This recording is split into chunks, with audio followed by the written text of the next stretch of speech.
قسط نمبر 1 ہے عشق ریگستان۔ یہ بہت ہی پیاری سٹوری ہے، لیکن سٹوری جاننے کے لیے آپ کو اس کی ساری ایک ساتھ دیکھنی ہوگی۔ اور سٹوری سنانے سے پہلے میں آپ سب سے ایک ریکویسٹ کرنا چاہوں گی، کائنڈلی آپ سب نے میرے چینل کو سبسکرائب کرنا ہے۔ اچھا، سٹوری شروع کرتے ہیں ہم۔ سیرت ناظم آباد کراچی کے ایک پرانے محلے میں پیدا ہوئی۔ وہ لڑکی جسے دیکھ کر وقت بھی تھم سا جاتا تھا، بے حد حسین، معصوم اور پرکشش تھی۔ گھورا رنگ جیسے دودھ میں چاند گھلا ہو، آنکھیں گہری اور بولتی ہوئی، بال بہت گھنے اور ریشمی۔ اس کے چہرے پر ایک خاص کشش تھی، جیسے قدرت نے اسے فرصت سے تراشا ہو۔ محلے کی ہر عورت کہتی، سیرت تو کسی نواب کی بیٹی لگتی ہے، اس گھر کی نہیں۔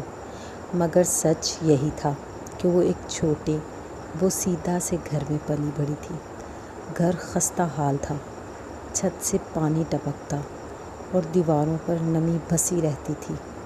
اس کی ماں نفیسہ دن رات کپڑے سی کر 2 وقت کی روٹی کا بندوبست کرتی تھی۔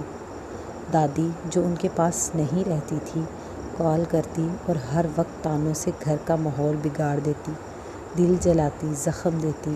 تم میرے بیٹے کو اپنے ساتھ لے آئی تھی، اس کراچی کی فائرنگ میں مر گیا وہ۔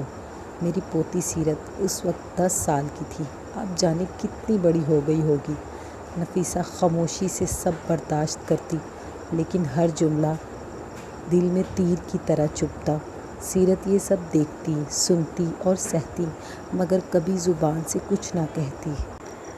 وہ جانتی تھی کہ اسے تنہا ہی یہ سب برداشت کرنا پڑے گا۔ ہر روز صبح کالج کے لیے نکلتے ہوئے اپنی ماں سے کہتی، امی میرے لیے دعا کرنا، آج میرا پیپر ہے۔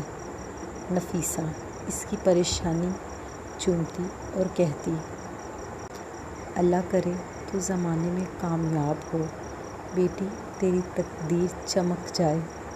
سیرت خاموشی سے باہر نکلتی اور دل میں ایک عزم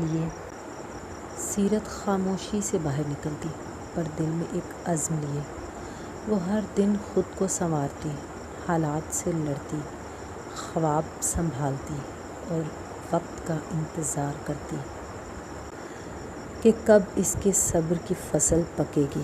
مگر اسے خبر نہیں تھی کہ زندگی کے صحرا میں آگے صرف امتحان ہی لکھے تھے۔ کائنڈلی آپ لوگوں نے نیکسٹ ایپیسوڈ جاننے کے لیے میرے چینل کو لازمی سبسکرائب